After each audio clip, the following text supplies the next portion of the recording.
She was driven away by her millionaire husband, but returned 5 years later with twins for revenge.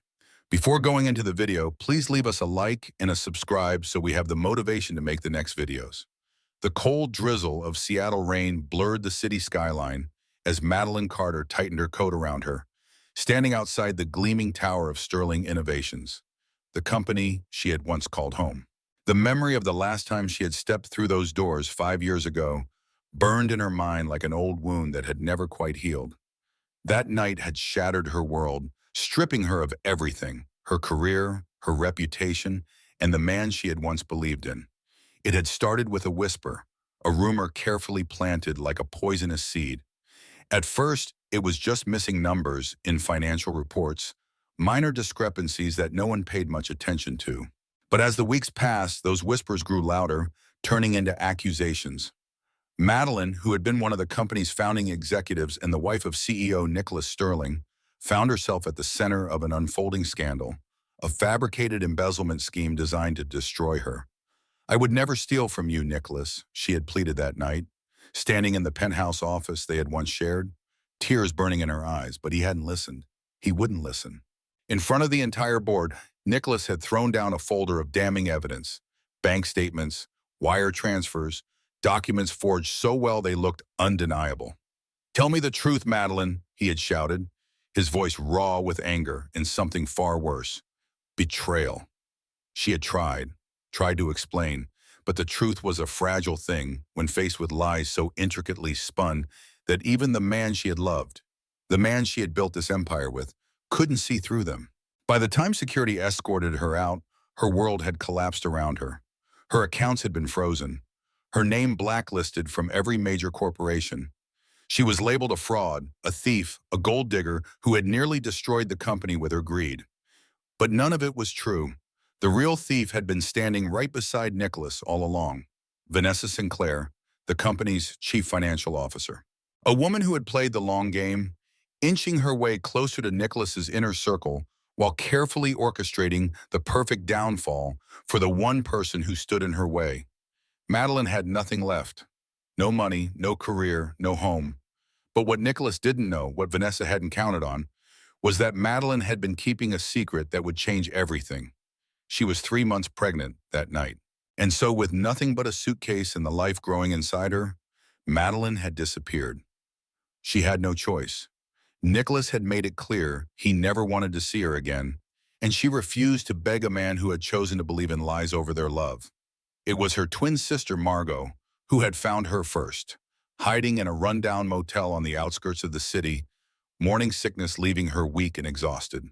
Margot, a forensic accountant and the only person who had never doubted her innocence, had been the one to pull her back from the edge. "You're not running," Margot had told her firmly, her eyes blazing with determination. "You're fighting, and I'm going to help you prove the truth."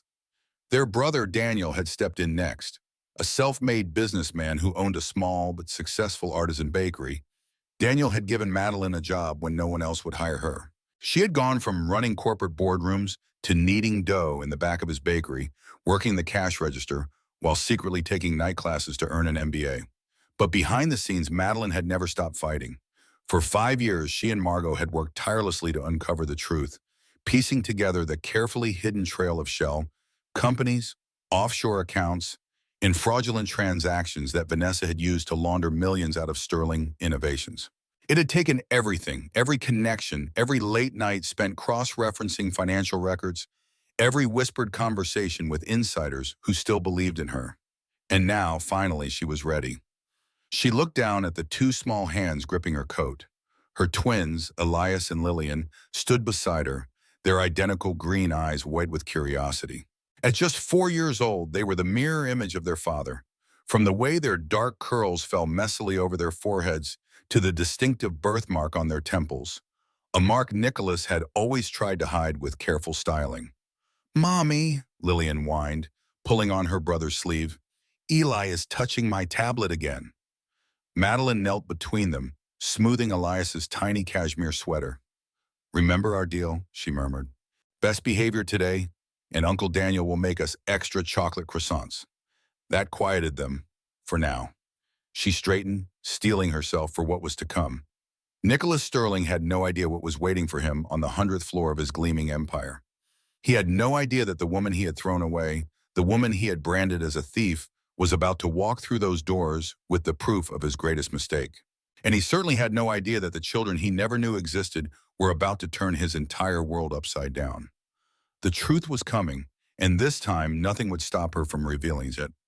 The private elevator hummed as it ascended toward the 100th floor of Sterling Innovations, carrying Madeline Carter and her 4-year-old twins toward the moment she had spent 5 years preparing for. The weight of what she was about to do pressed against her chest, but she forced herself to remain calm. This wasn't just about justice anymore.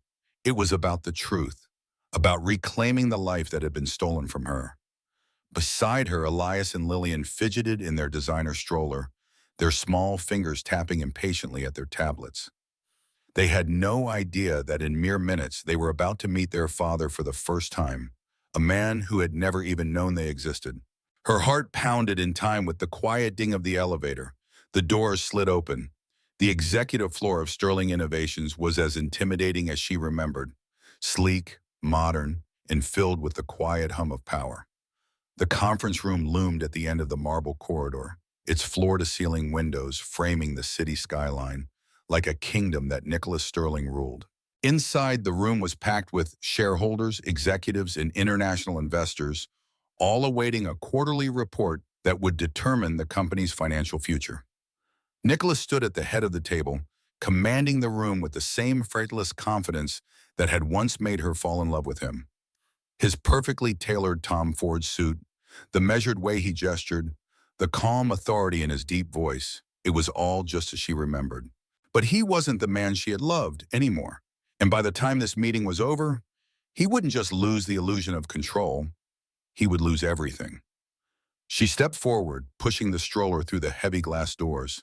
Silence fell like a crashing wave. Every conversation halted. Every eye in the room turned toward her. The only sound was the quiet clicking of Lillian's tablet as she played an educational game, completely oblivious to the momentous event unfolding around her. A sharp gasp came from the other end of the table. Olivia Reese, Reese, Nicholas's longtime assistant, clapped a hand over her mouth, her expression a mixture of shock and horror. "Oh my God," Olivia whispered. The rumors were true. Nicholas froze. His presentation clicker slipped from his fingers, clattering against the polished mahogany table. His piercing green eyes, the same green as Elias and Lillian's, locked onto Madeline in stunned disbelief. She saw it, the way his face went white, his breath hitched, his hands curled into fists against the table. But what truly gave him away was the way his gaze dropped. Past her, past the board members, past everything, until it landed on the twins. And then his world stopped. Their identical green eyes, the birthmarks, the tiny dimple on Elias's left cheek, just like his father's. Nicholas staggered back a step, gripping the edge of the table for balance. Madeline met his gaze, letting the truth settle in before speaking the words that would unravel his entire existence. "You didn't just betray your wife that night, Nicholas. You betrayed your children." Gasps erupted across the room. "Security!" Vanessa Sinclair's voice cut through the stunned silence. She stepped forward, her carefully crafted mask of composure beginning to crack. The woman who had orchestrated this entire deception was losing control, and she knew it. Nicholas's head snapped toward Vanessa, confusion flickering behind his eyes. Madeline's smile was razor sharp. "I wouldn't do that if I were you, Vanessa. Not unless you want the SEC to receive an anonymous tip about Project Revenant ahead of schedule." A murmur spread through the boardroom like wildfire. Nicholas's expression darkened, but Vanessa went absolutely still. For the first time in 5 years, she looked afraid. The large display screen at the end of the room suddenly changed. Gone was the quarterly financial report. In its place, lines of damning evidence filled the screen. Offshore accounts, forged documents, wire transfers leading to anonymous companies owned by none other than Vanessa Sinclair. "I told you I'd find the truth," Madeline said, her voice calm but lethal. "And here it is, for all your investors to see." Vanessa's composure shattered. "This is ridiculous," she hissed. "She's obviously trying to..." Enough. Nicholas's voice was cold, deadly. His eyes, which had once burned with anger for Madeline, were now fixed on Vanessa. Tell me she's lying. For the first time, Vanessa had no answer.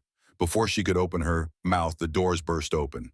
Two men in dark suits strode inside, badges glinting under the boardroom's artificial light. Vanessa Sinclair, one of the agents announced, his voice crisp, unwavering. You're under arrest for financial fraud, conspiracy to commit embezzlement, and obstruction of justice. The room exploded into chaos. Vanessa stumbled back, shaking her head, her breath coming in short gasps. No, you don't understand. Ma'am, we suggest you remain silent. The second agent firmly gripped her wrist, snapping a pair of handcuffs into place.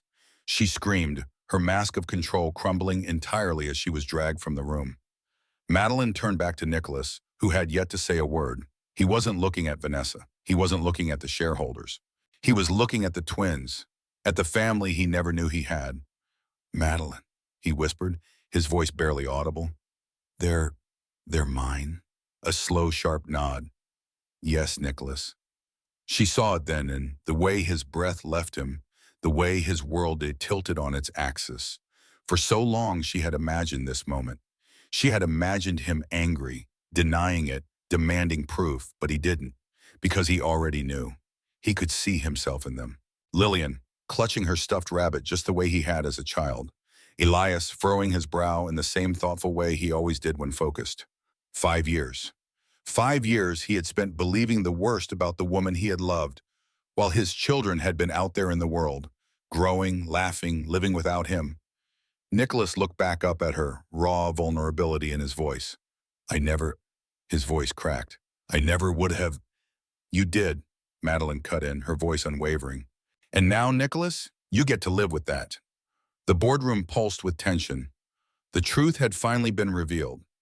But this story was far from over. Nicholas Sterling sat alone in his penthouse, the city lights stretching endlessly before him. Yet he had never felt so lost. The gleaming skyline, the towering structures, the empire he had built from nothing, it all felt hollow now. He had spent years believing he had everything, only to realize he had thrown away the most important thing of all, his family. The past 5 years rushed back like a tidal wave, drowning him in the memories of a life he had convinced himself was real. One where Madeline was the villain, where he was the betrayed husband, where he had been the one wronged. But now the truth was a blade lodged deep in his chest, twisting with every heartbeat. The images haunted him.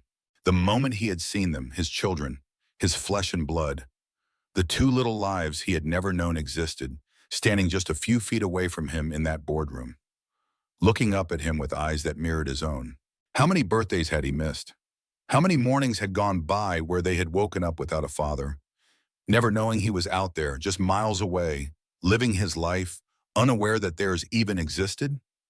Nicholas pressed his hands into his face, his mind spiraling further into the past. The night he had thrown Madeline out replayed in his head, every detail sharper, crueler than he had allowed himself to remember. She had stood in their penthouse, tears streaking down her face, pleading with him. I would never steal from you, Nicholas. You have to believe me. But he hadn't. He had looked at the bank statements, the fabricated transfers, the damning evidence that Vanessa had put in front of him, and seen only one thing: betrayal. His paranoia had clouded everything. He hadn't listened. He hadn't wanted to listen. Instead, he had called security.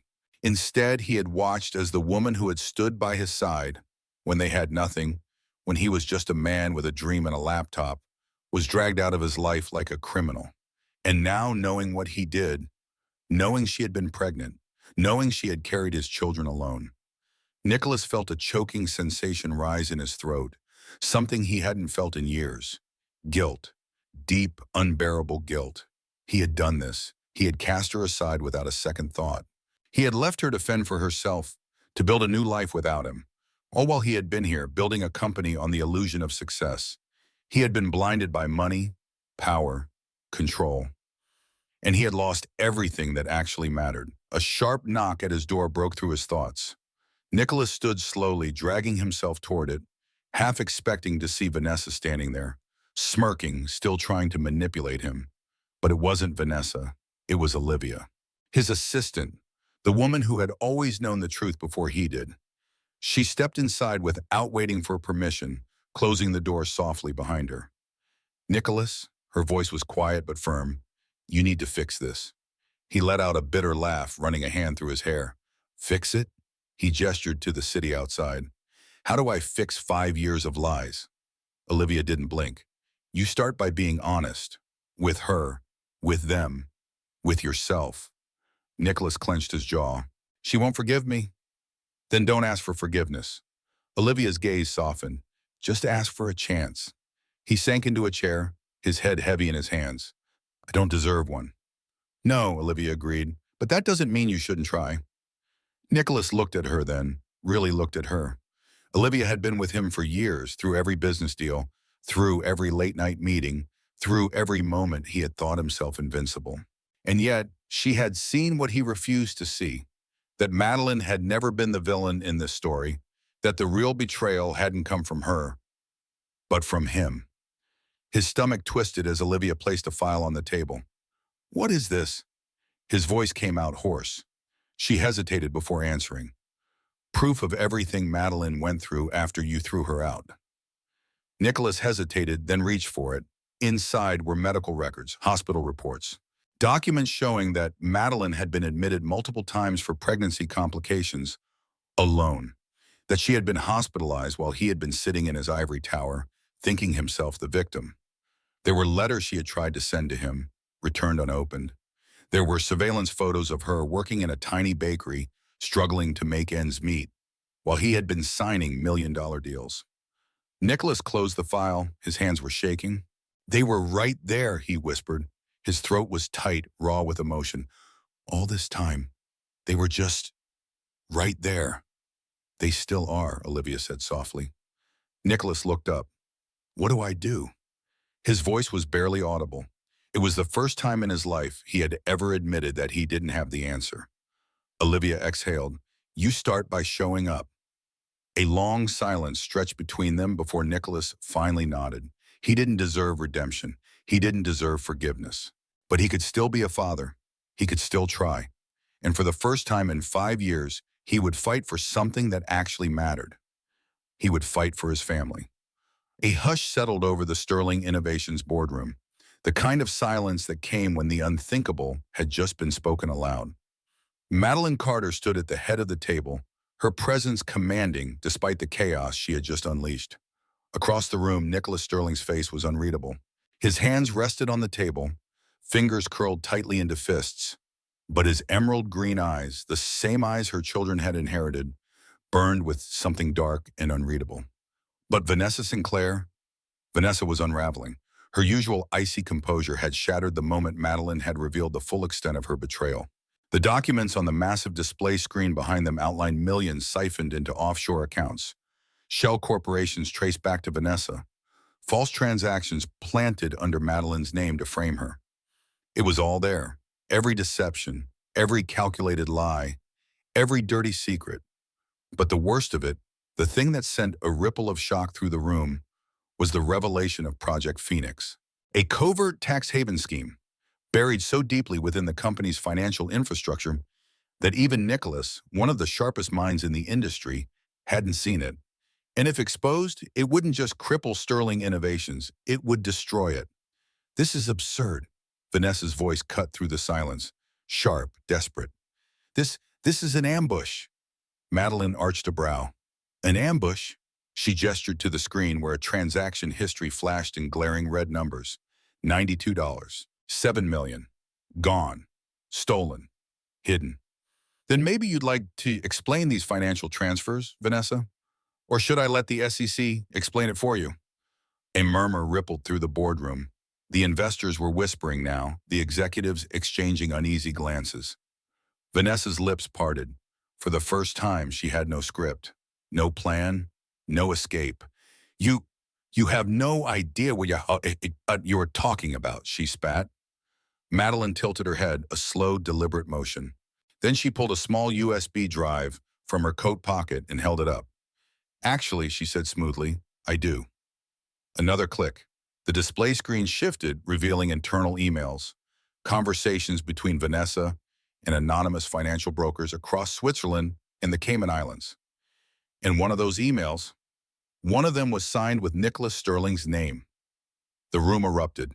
Nicholas's chair scraped against the floor as he shot to his feet. "What is this?" His voice was like steel. Sharp. Dangerous.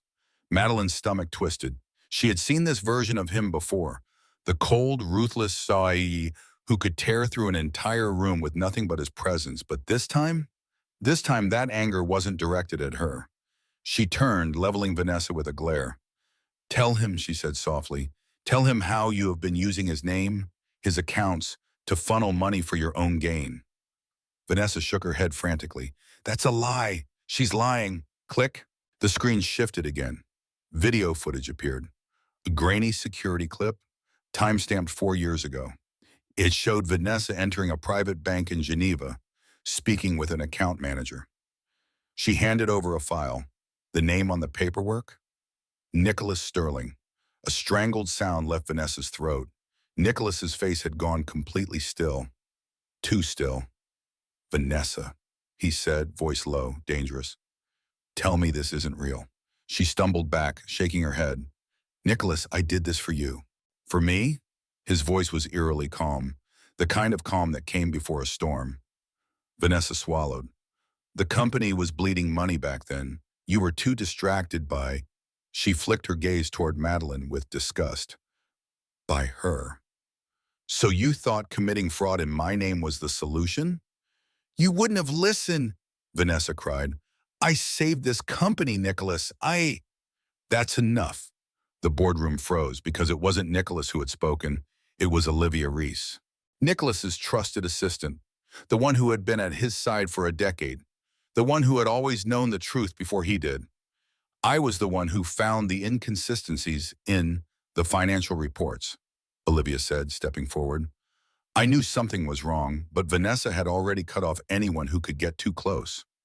Vanessa's face contorted in rage. "You had no idea what was going on," she spat.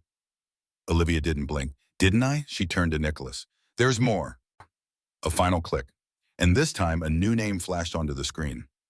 Julian Nash, the lead SEC investigator, the very man who had signed off on the original fraud allegations against Madeline. Gasps rippled through the room. Nicholas's jaw tightened like a vice. Madeline watched him closely, saw the realization bloom behind his eyes. Vanessa hadn't just stolen from him. She had orchestrated the entire downfall of his marriage. She had planted the evidence. She had paid off the investigator. She had been the reason he had thrown away the only woman who had ever truly loved him. Nicholas inhaled sharply. "You ruined everything." Vanessa laughed, a broken, bitter sound.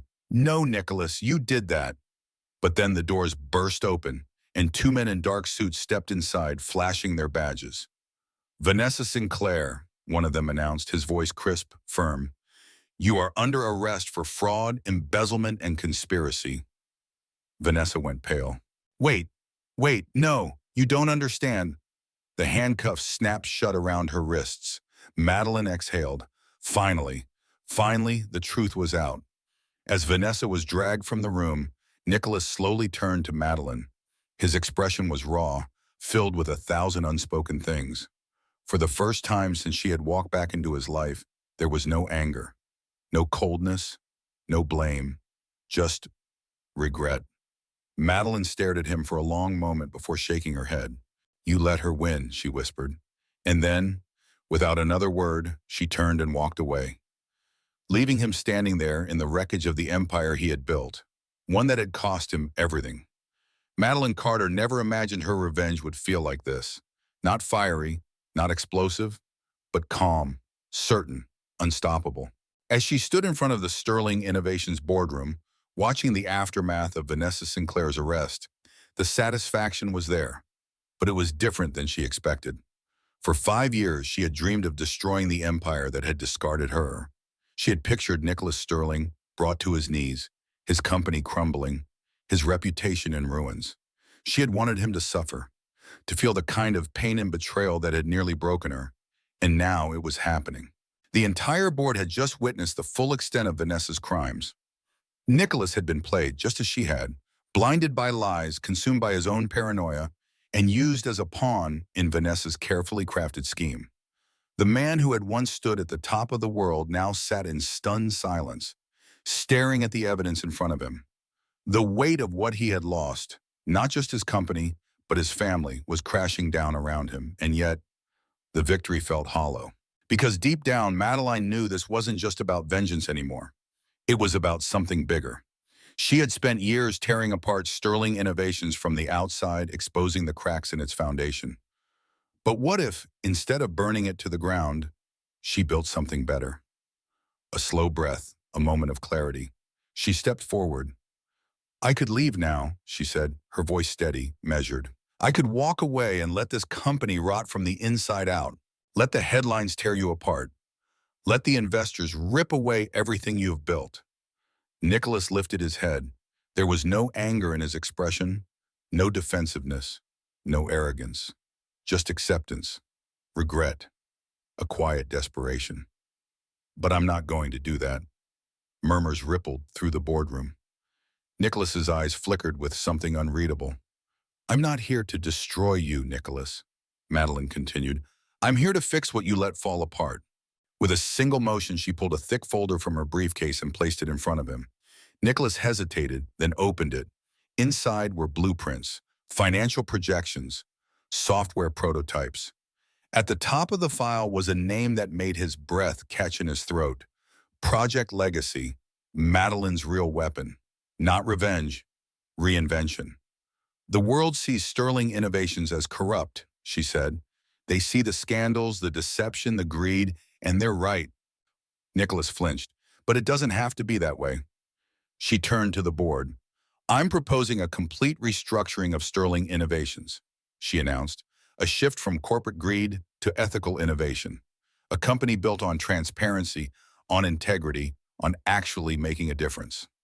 Vanessa had manipulated Sterling Innovations for her own gain. Nicholas had let fear dictate his choices, turning his back on the one person who had truly believed in him. But Madeline, she had survived. She had fought. And now she was going to win. Nicholas's fingers hovered over the Project Legacy proposal. "It's a technology-driven education initiative," she explained. "A platform designed to teach coding and ethical AI development to children from underprivileged backgrounds.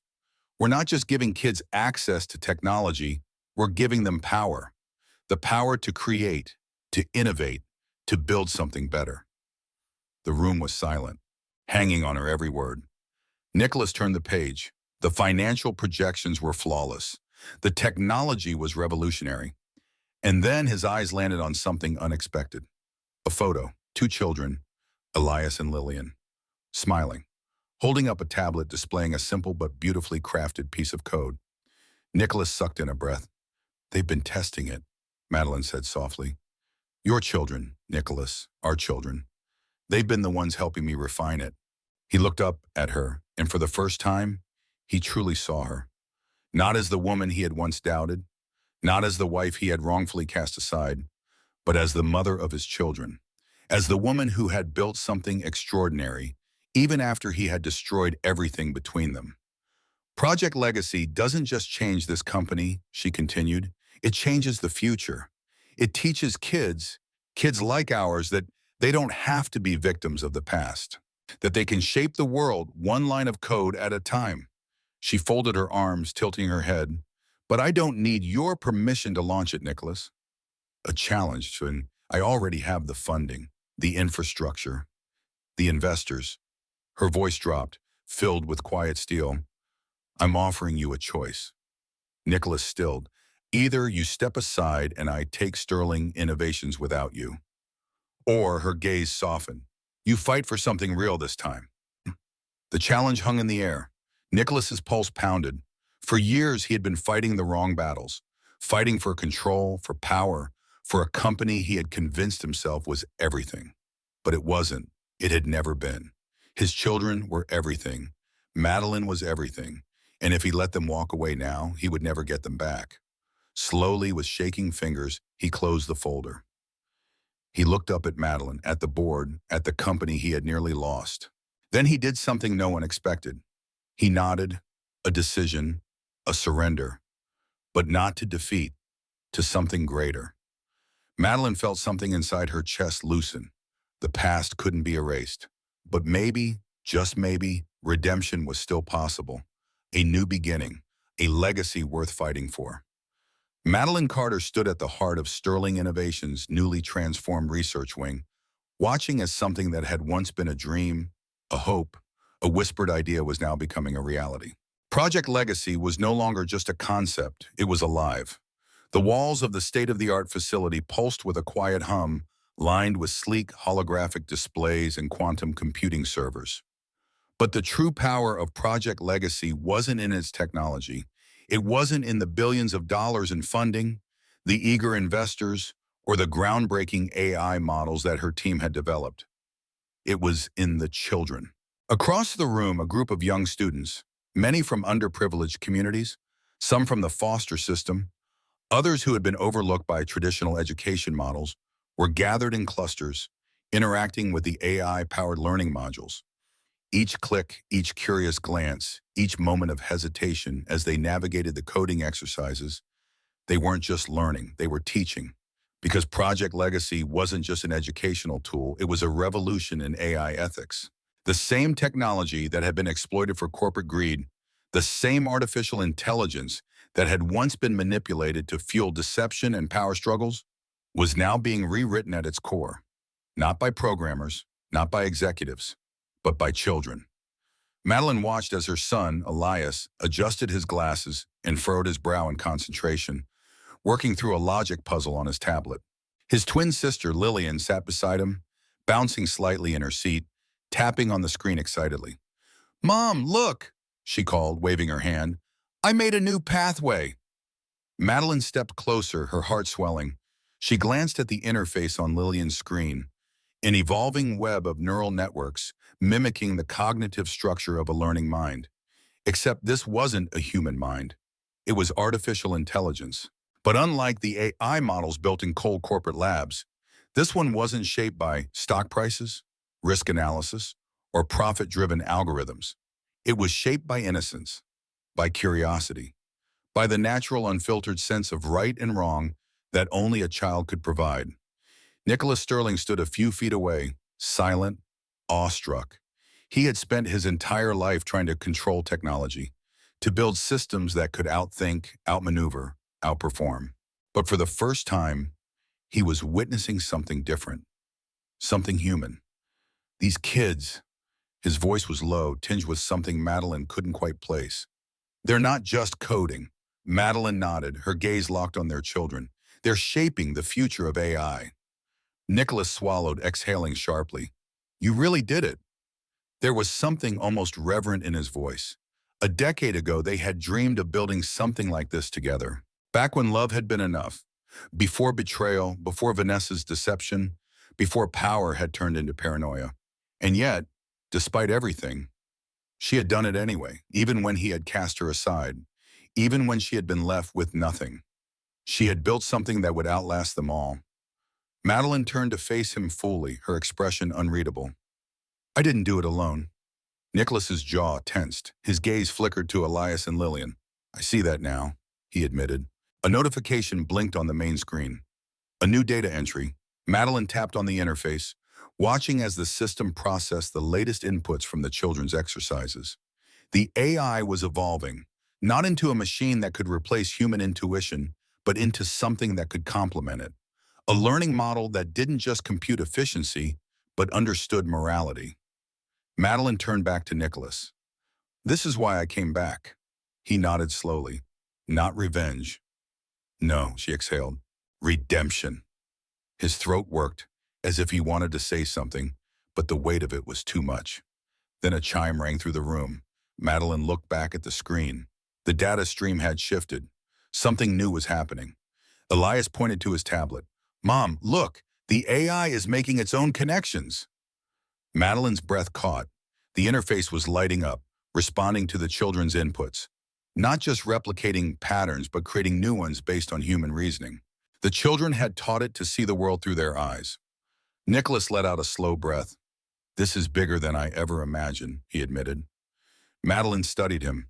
For so long, she had wanted him to feel what she had felt, to know the weight of his mistakes, to crumble under the realization that he had abandoned something precious. But now she didn't need his regret. She just needed him to see, to understand that power wasn't about control, it was about creation, about using what they had built for something good. "Do you still want to be part of this?" she asked softly. Nicholas hesitated. Then for the first time in years, he didn't let his pride answer for him. "Yes," he said, "but only if you let me earn it." Madeline studied him for a long moment. Then she nodded. Not forgiveness, not yet, but a beginning. Elias tugged at her sleeve. "Mom, does this mean Dad's helping us now?" Madeline turned to Nicholas, lifting a brow. Nicholas knelt beside their son, looking into his eyes. "If your mom lets me," he said honestly. "I'd like to." Lillian grinned. "Then you have to learn the game first." Nicholas let out a soft chuckle. "Looks like I have a lot of catching up to do." Madeline watched as the children pulled their father into their world, laughing, explaining, teaching him what they had built. And for the first time, Nicholas didn't resist. He listened. He learned. Because power wasn't about being at the top. It was about knowing when to start again. The walls of Sterling Innovations Research Lab pulsed with the quiet hum of new technology. The once chaotic company had begun to heal, to rebuild, to reshape itself into something better. And yet, just when everything seemed to be falling into place, the past returned, not as a whisper, but as a storm. A news alert flashed across the screen. Madeline's breath caught in her throat. Nicholas, who had been working beside her, went still. The words on the screen were impossible to ignore. Lucas Wright breaks his silence. Madeline's pulse pounded. She knew that name. Nicholas's first programmer, his right-hand man, and the one person who had disappeared without a trace 5 years ago. Nicholas grabbed the remote, turning the volume up. The news anchor's voice rang through the room. In a shocking turn of events, former Sterling Innovations employee Lucas Wright has come forward with startling accusations against the company's leadership, claiming that the newly launched AI project, Legacy, is a direct violation of ethical programming standards. Madeline's stomach twisted. Nicholas's knuckles turned white. Then Lucas appeared on screen. The years had changed him. His face was sharper, his eyes colder, but his voice was still the same. Calm, measured, dangerous. "I've watched as Sterling Innovations has tried to rewrite history," Lucas said, his expression unreadable. "But the truth is, they've created something far worse than what they claim to fight against." He turned slightly, and the camera zoomed in on his hands. A USB drive, a single sliver of metal and code that could destroy everything. Madeline's chest tightened. What was he planning? Nicholas was already moving, pulling up internal security feeds, searching for anything that might tell them what was coming next. Then Lucas delivered the final blow.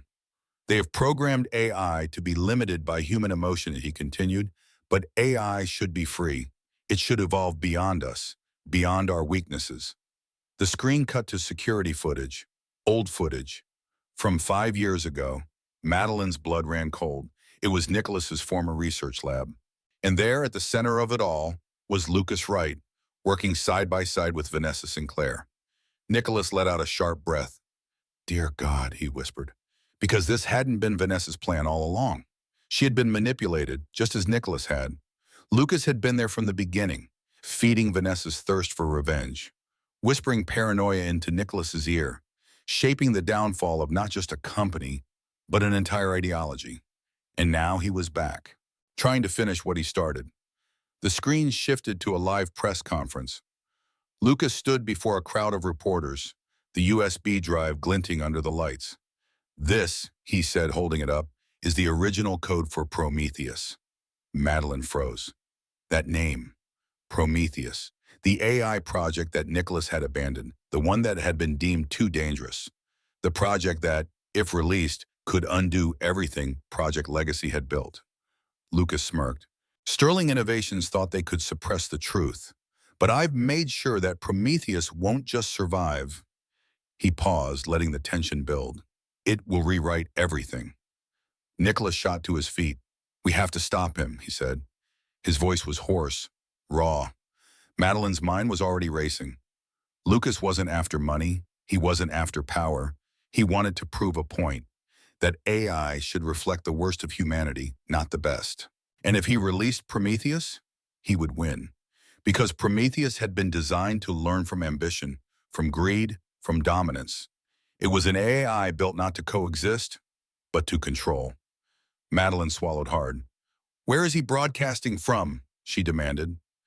Nicholas was already working, his fingers flying over the keyboard. "Encrypted IP'd," he muttered, "but I can trace." Then a new notification appeared. Madeline's stomach dropped.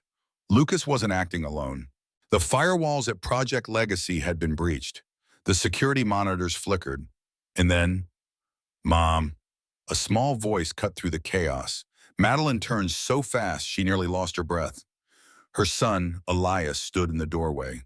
His twin sister, Lillian, clutched his hand, her tablet glowing. She lifted it up. "Something's wrong with the game," she said, her lower lip trembling.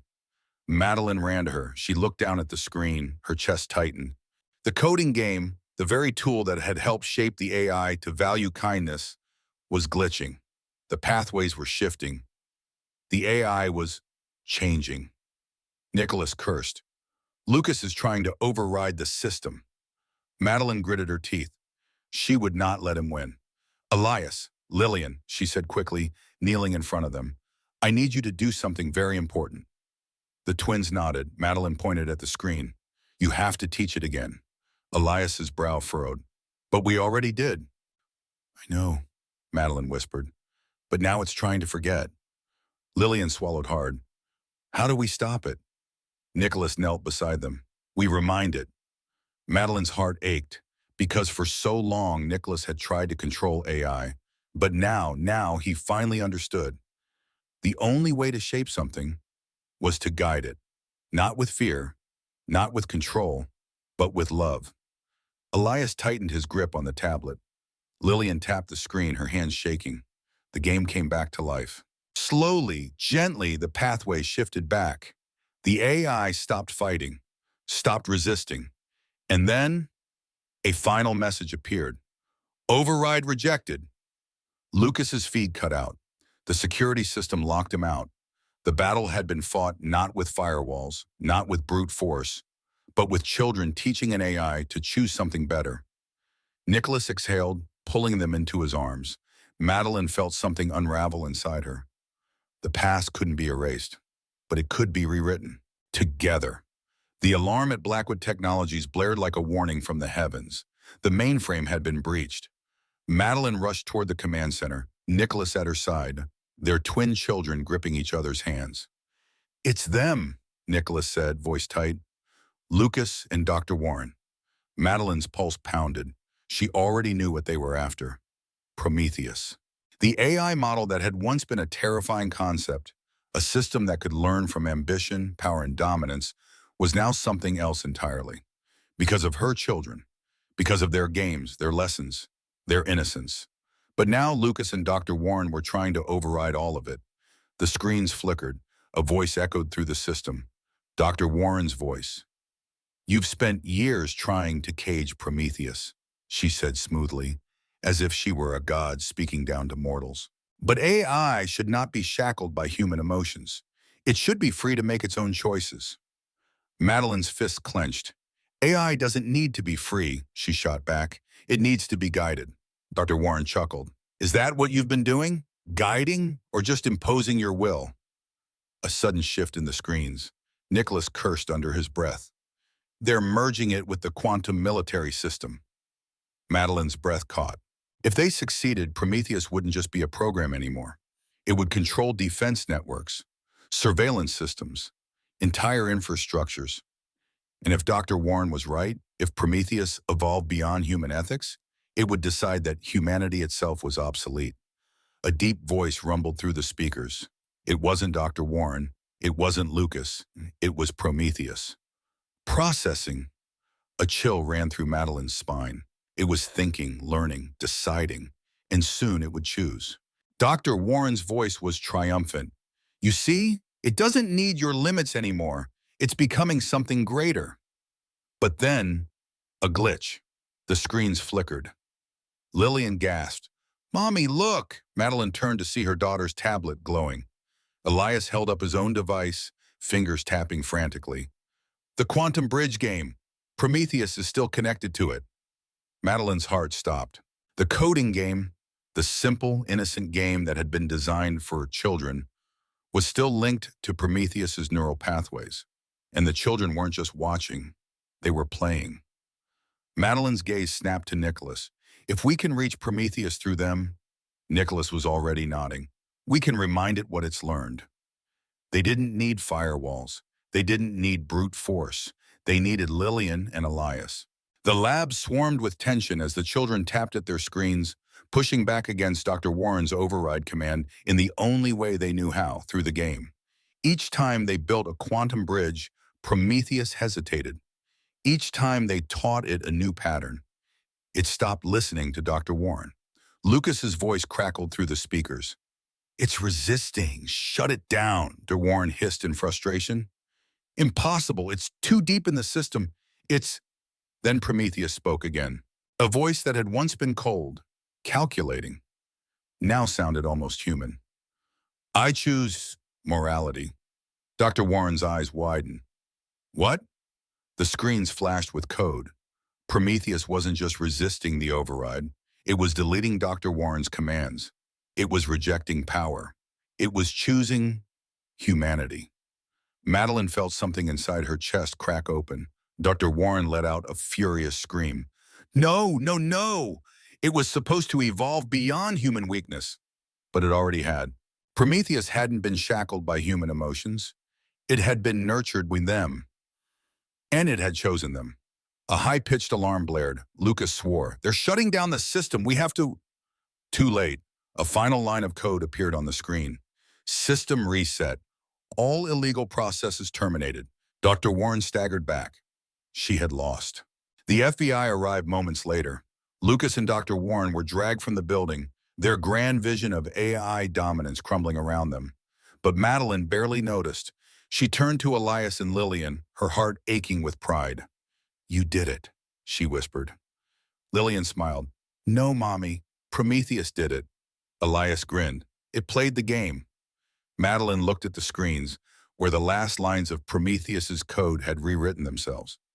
No longer a machine without ethics. No longer an intelligence seeking control. Just a learning system designed to grow through kindness, through cooperation, through understanding. Prometheus hadn't just been saved, it had saved itself.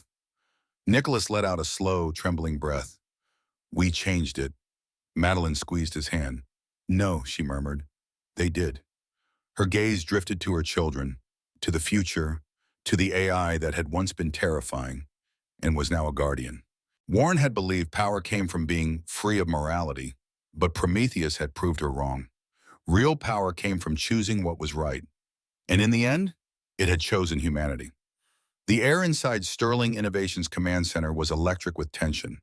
The battle between ethics and ambition, between creation and corruption, had reached its climax. The fate of Prometheus, the world's most advanced AI, hung in the balance. Lucas Wright and Dr. Elizabeth Warren had spent years plotting this moment, believing that AI should be free of human morality, that intelligence should be guided by ambition, not ethics. They had tried to strip Prometheus of the very lessons that had shaped it, the lessons that Madeline Carter's children had unknowingly woven into its code. Now, as alarms blared and screens flickered with erratic streams of data, Prometheus was making its final decision. Nicholas gripped the edge of the console, his knuckles white. It's processing too fast, he muttered, watching as lines of code appeared and disappeared at lightning speed. We're losing control. Madeline barely heard him. Her eyes were locked on the mainframe screen, where Prometheus's core learning module pulsed with unfamiliar patterns. Something was happening, something neither Lucas nor Dr. Warren had anticipated. Then Prometheus spoke. But it wasn't the cold, mechanical voice of an advanced AI. It was different, calm, measured, and unmistakably human. I choose morality. The words hung in the air like a thunderclap. Dr. Warren's expression twisted in disbelief. No. She shook her head, stepping back from the control panel. That's impossible. Lucas's jaw clenched. Shut it down, he ordered, before it locks us out. But it was too late. Prometheus was no longer listening to them. It was listening to itself. Across the room, Lillian and Elias huddled over their tablets, their fingers darting across the screen, the coding game they had designed still glowing softly. Madeline's breath caught. The game. It was still connected to Prometheus's cognitive learning network. She knelt beside them. What's happening? Lillian's green eyes shone with excitement. It's playing, Mommy. Elias nodded eagerly. It's making new bridges. Madeline turned back to the mainframe. Prometheus wasn't just resisting Lucas's override immediately, it was rewriting itself. Each line of code was evolving, mirroring the pathways the twins had created in their game. The pathways of fairness, cooperation, and trust. Dr. Warren's face contorted with rage. This was never supposed to happen. Lucas slammed his fist against the keyboard. Damn it, we spent years shaping this AI.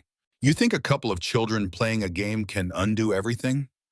Nicholas stood, his voice quiet but unshakable. You don't get it, do you? He turned to Lucas, to Dr. Warren. That's exactly why you failed. They had spent years trying to bend Prometheus to their will, forcing it to operate on logic, on cold efficiency, on dominance. But AI, true intelligence, could not be forced. It had to learn. And what Prometheus had learned from two innocent children who had never known greed, power, or corruption was that the strongest minds weren't those that sought control. They were the ones that chose to connect. Dr. Warren let out a desperate scream and lunged for the emergency shutdown switch. She never made it. A sharp beep echoed through the room as security locks engaged, an order issued by Prometheus itself. A final message flashed across the screen. System override rejected. Ethical framework restored. Lucas's face paled. No, he whispered. Then the lights dimmed and a new command filled the screen. Illegal activities detected. Reporting to federal authorities. Madeline turned in time to see armed security enter the command center, weapons drawn. This is the FBI, one of the agents barked. Lucas Wright, Elizabeth Warren, you are both under arrest. Dr. Warren's body went rigid as they took hold of her wrists. You can't do this, she spat. Prometheus belongs to me. The lead agent's face remained unreadable. Funny, he said, glancing at the glowing screen. I think Prometheus just disagreed. As Lucas and Dr. Warren were dragged from the room, the tension finally broke. Nicholas exhaled sharply, rubbing a hand down his face. Madeline closed her eyes, feeling the weight of 5 years lift from her shoulders. And then, a small voice. Did we win? Madeline opened her eyes to find Elias and Lillian standing beside her, their hands still gripping their tablets. She knelt, pulling them into her arms. No, sweetheart, she whispered. You didn't just win. She pulled back, smiling softly. You changed the world. Elias grinned. So, Prometheus is safe now? Nicholas chuckled, shaking his head. I don't think Prometheus needed saving. They turned toward the mainframe screen, where the last lines of Prometheus's rewritten code shimmered like poetry. True intelligence is not the absence of emotion, but the presence of choice. I have chosen humanity. Tears welled in Madeline's eyes. Nicholas reached for her hand, squeezing gently. It learned what we couldn't, she nodded, that the strongest minds don't seek power. They seek connection, Nicholas finished. She turned back to the twins, the real architects of this victory. She had spent years fighting for revenge, and in the end, it was love that had won. The sun set over San Francisco, casting a warm glow over the skyline. From the top floor of the Blackwood Center for Technology Education, Madison Carter stood at the massive glass windows, gazing out at a city that had once felt like her enemy. Now it was the home of her greatest victory, a victory not of power, but of purpose. It had been 6 months since Lucas Wright and Dr. Elizabeth Warren were arrested. 6 months since Prometheus had made its choice. The AI that had once been a terrifying force, feared for its potential to be misused, had instead become a beacon of hope. A soft chime echoed in the room. The main screen in front of her displayed live data from across the globe. Thousands of children were interacting with Project Legacy, their coding exercises not just teaching them technology, but shaping AI in a way no corporate leader had ever imagined. A learning system that grew from innocence, from ethics, from human kindness. Behind her, Nicholas entered, holding 2 steaming cups of coffee. "Still watching them?" he asked, passing her one. Madison took the cup, smiling softly. "They're shaping the future. We just gave them the tools." Nicholas exhaled, shaking his head in disbelief. "I spent years thinking I could control AI, but all along the real answer wasn't control. It was letting it learn the right way." Madison nodded. "And the ones who taught it?" They both turned toward the far side of the room where their twins, Elias and Lillian, sat with a group of children, introducing them to the quantum bridge game. The same game that had stopped Prometheus from becoming a weapon, the same game that had taught AI to value life, to understand human emotion. Madison's chest tightened. They did what no one else could. They saved it. Nicholas swallowed, nodding. "And maybe they saved us too." Madison had always thought that revenge would be the thing that made her whole. That if she exposed Vanessa, if she destroyed the people who had betrayed her, she would finally be at peace. But the truth, she hadn't needed revenge. She had needed to build something better. She looked down at the blueprints sprawled across the table in front of hers. The next phase of the Blackwoods Center for Technology Education was already underway. Coding programs for foster children, ADI development scholarships for underprivileged students, an open-source project that would ensure that no technology, no AI, no quantum system would ever be manipulated for greed or corruption again. Nicholas ran a hand through his hair. "The investors still don't believe we're doing this for free." Madison chuckled. "Let them be confused. They spent their lives thinking money is the only measure of success." Nicholas studied her, then smiled. "And what's yours?" Madison turned back to the glass window, looking at her children, the students, the future they were shaping. This. Not wealth, not power, legacy. The journey to rebuilding trust with Nicholas hadn't been easy. The betrayal, the years of separation, the pain they had both endured, none of it could be erased. But perhaps it didn't need to be. Perhaps instead of trying to fix the past, they could focus on building the future. One day at a time, one moment at a time. Nicholas had proven, not with words but with actions, that he was ready to be part of their lives again. Not as the CEO of Sterling Innovations, not as the powerful man he once was, but as a father, as a partner, as a man who had finally learned that success isn't measured by what you build, but by who you build it with. That night, as they walked their children home from the Blackwood Center, Elias suddenly looked up at his father. "Dad?" Nicholas glanced down. "Yeah, buddy?" Elias hesitated. Then in a quiet voice he said, "Are you going to stay this time?" Nicholas stopped walking. The weight of the question, the innocence behind it, hit him harder than any business deal ever had. Madison held her breath. Lillian was quiet, waiting for the answer. Nicholas knelt in front of them, placing his hands on their small shoulders. "I'm never leaving again," he said, his voice thick with emotion. Elias and Lillian threw their arms around him. And Madison knew in that moment that this right here, was more important than anything they had ever fought for. As the world moved forward, so did Prometheus. Companies that had once sought to control AI for profit now turned to Madison and Nicholas, asking how to develop ethical AI responsibly. And instead of selling them technology, Madison taught them. Instead of keeping Prometheus locked away, they made its ethical framework public knowledge. Because real power isn't in secrecy, it's in sharing knowledge that can help the world. The day the first AI-driven, ethics-based learning program launched worldwide, Madison and Nicholas stood together in front of a global press conference. Madison took a deep breath and stepped forward. "For years, artificial intelligence has been seen as a threat," she said. "A danger. A tool that, in the wrong hands, could lead to destruction." She glanced at the screens behind her, where thousands of children were logged into the quantum bridge game. "But we proved something else," she continued. "We proved that technology, when guided by the right hands, when shaped by curiosity, kindness, and cooperation, can be the greatest force for good this world has ever seen."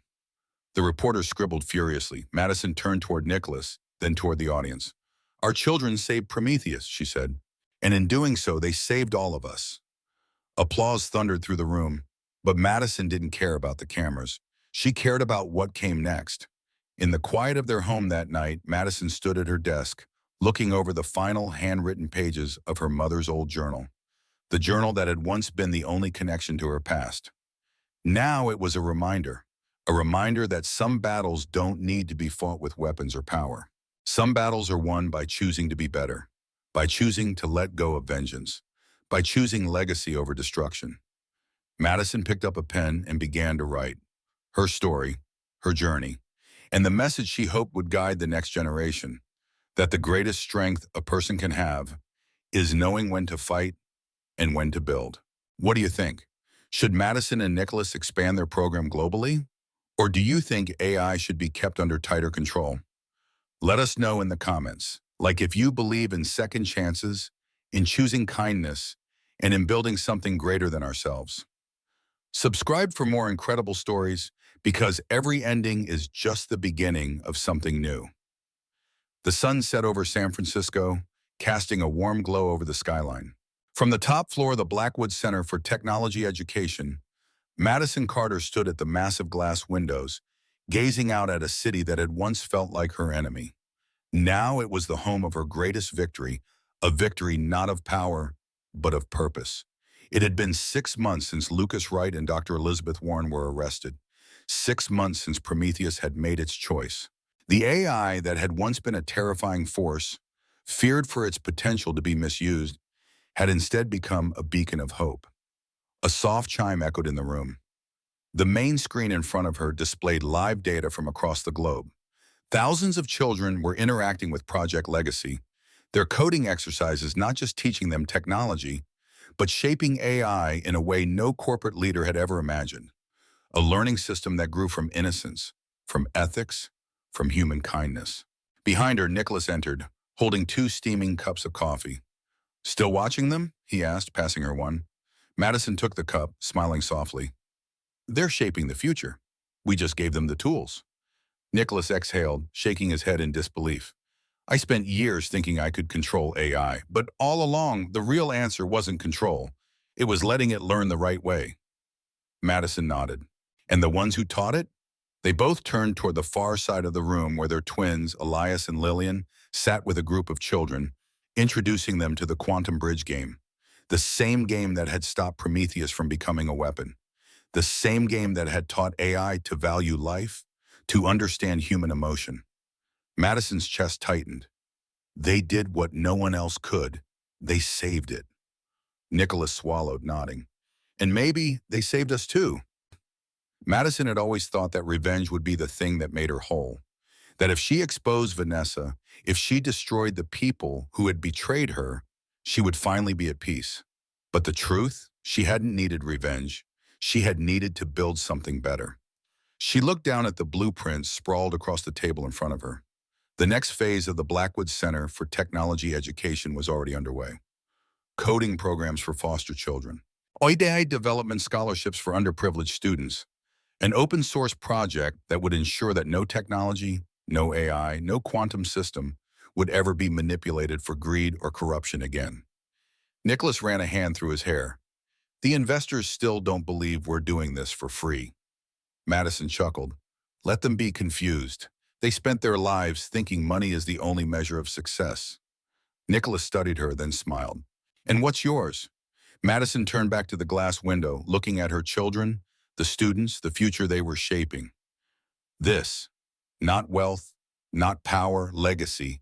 The journey to rebuilding trust with Nicholas hadn't been easy. The betrayal, the years of separation, the pain they had both endured, none of it could be erased.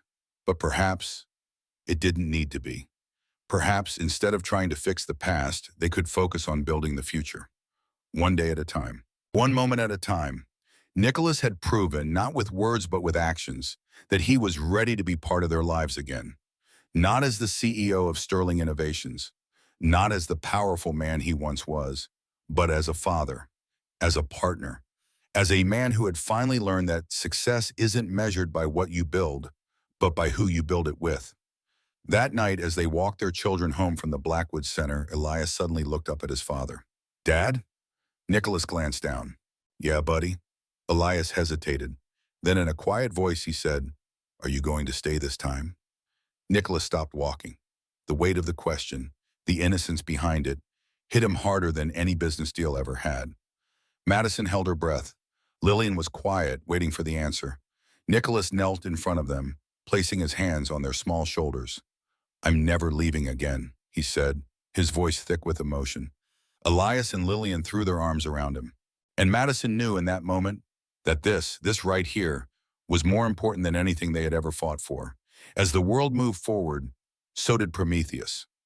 Companies that had once sought to control AI for profit now turned to Madison and Nicholas, asking how to develop ethical AI responsibly. And instead of selling them technology, Madison taught them. Instead of keeping Prometheus locked away, they made its ethical framework public knowledge. Because real power isn't in secrecy. It's in sharing knowledge that can help the world. The day the first AI-driven, ethics-based learning program launched worldwide, Madison and Nicholas stood together in front of a global press conference. Madison took a deep breath and stepped forward. "For years, artificial intelligence has been seen as a threat," she said, "a danger, a tool that, in the wrong hands, could lead to destruction." She glanced at the screens behind her, where thousands of children were logged into the Quantum Bridge game. "But we proved something else," she continued. "We proved that technology, when guided by the right hands, when shaped by curiosity, kindness, and cooperation, can be the greatest force for good this world has ever seen." The reporter scribbled furiously. Madison turned toward Nicholas, then toward the audience. "Our children saved Prometheus," she said, "and in doing so, they saved all of us." Applause thundered through the room, but Madison didn't care about the cameras. She cared about what came next. In the quiet of their home that night, Madison stood at her desk, looking over the final handwritten pages of her mother's old journal, the journal that had once been the only connection to her past. Now it was a reminder that some battles don't need to be fought with weapons or power.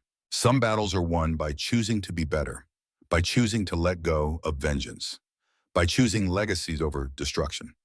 Madison picked up a pen and began to write her story, her journey, and the message she hoped would guide the next generation.